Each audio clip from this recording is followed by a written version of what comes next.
महाकुंभ 2025 का महाआरंभ हो चुका है। श्रद्धालु पवित्र स्नान के लिए गंगा, यमुना और सरस्वती नदियों के संगम में डुबकी लगा रहे हैं। वहीं महाकुंभ में साधुओं का अनोखा संसार देखने को मिल रहा है, जिसमें अद्वितीय नजारे हैं। मेले में चाबी वाले बाबा, पर्यावरण वाले बाबा, रुद्राक्ष वाले बाबा के बाद दीहो हल्ला को मिले रबड़ी वाले बाबा, जो कपकपाने वाली सर्दी के बीच मिठास घोल रहे हैं, जो खुद रोजाना रबड़ी बनाते हैं और मेले में पहुंचे हजारों लोगों को रबड़ी का रसपान कराते हैं। देखिए हमारे संवाददाता प्रतीक खरे की रबड़ी वाले बाबा से खास बातचीत। इस समय संगम क्षेत्र में के मेला परिषद में हम लोग हैं और यहाँ पर एक महाराज जी हैं, देवगिरी जी महाराज जी, और इनको रबड़ी वाले बाबा जी भी के नाम से भी बहुत फेमस हो गए हैं, क्योंकि इनके आप क्षेत्र में आएंगे तो देखिए यहाँ पे कढ़ाई जल रही है और ये पूरे रबड़ी का प्रसाद खिलाते हैं भक्तों को जो भी आते हैं। मेला क्षेत्र का टेम्परेचर इस समय बड़ा ठंडा है और सर्द हवाएं चल रही हैं, लेकिन महाराज जी के इस दरबार में टेम्परेचर गर्म है। क्यों? क्योंकि ये महाराज जी की जो रबड़ी का प्रसाद है वो टेम्परेचर गर्म कर दे रहा है। तो महाराज जी से जानेंगे इस विशेष आयोजन के बारे में कि क्या है। महाराज जी, मैं आपसे जानना चाहूँगा इसके बारे में कि आप रबड़ी का जो प्रसाद बनाते हैं, आखिर क्या इसके पीछे? ये प्यारे 2019 का जो पूर्व कुंभ था 6 साल पहले जी, उसमें भी हमने 1.5 महीने ये चलाया। और हमारे यहाँ मेन उद्देश्य तो ये है कि भगवान कपिल मुनि जी का यहाँ भोग लगता है। आश्रवक्षा सर्वदीक्षा नाम देव ऋषि नाम जनार्दना गंधर्वा नाम चा चित्रार्था सिद्धा नाम कपिलो मुनि। भगवान हमारे श्री पंचायती अखाड़ा महानिर्वाणी के इष्ट देव हैं कपिल मुनि। भगवान विष्णु के 5वें अवतार हैं।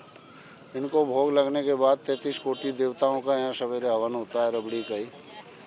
उसके बाद ये 8 बजे से सवेरे संतों में थोड़ा भक्तों में वितरण किया जाता है प्रसाद स्वरूप। ये 2019 से चल रहा है, आज से नहीं चला रहा हूँ।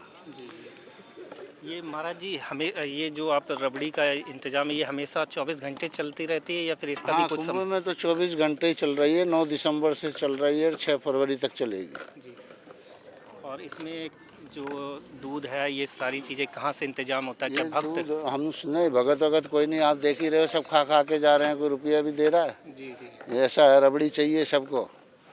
और रबड़ी की मेहनत कर्म महाराज जी कर रहे हैं। हम तो कर्म के लिए कर रहे हैं कि उससे कुछ सद्बुद्धि उनकी सुधरे, कुछ ज्ञान आवे, कुछ वैराग आवे, कुछ त्याग जागे। ये सब सनातन को जगाने की ही क्रिया है। महाराज जी, इस बार जैसा कि आपने बताया कि 19 से आप ये सारा कर रहे हैं, इस बार महाकुंभ है और कई आयोजन किए जा रहे हैं बड़े बड़े, तो क्या कुछ फ़र्क दिख रहा है व्यवस्था में लेकर या कुंभ की तैयारियों को लेकर? कोई अंतर पिछली बार से? मेरा भैया ये 5वां कुंभ है। औरों की अपेक्षा जितने भी कुंभ हुए हैं 19 के बाद बहुत बेस्ट हो रहे हैं और बहुत अच्छा हो रहा है। इस कुंभ की तो दिव्यता का बखान ही नहीं कर सकते, इतना बेकार। 144 वर्ष बाद इसका पर्व बन रहा है। सारी तिथियां, सारे नक्षत्र सब एक साथ मिल रहे हैं। बहुत शुभ योग है और सभी कुंभ में आइए, नहाइए, रबड़ी का प्रसाद खाइए। वेलकम, स्वागत है।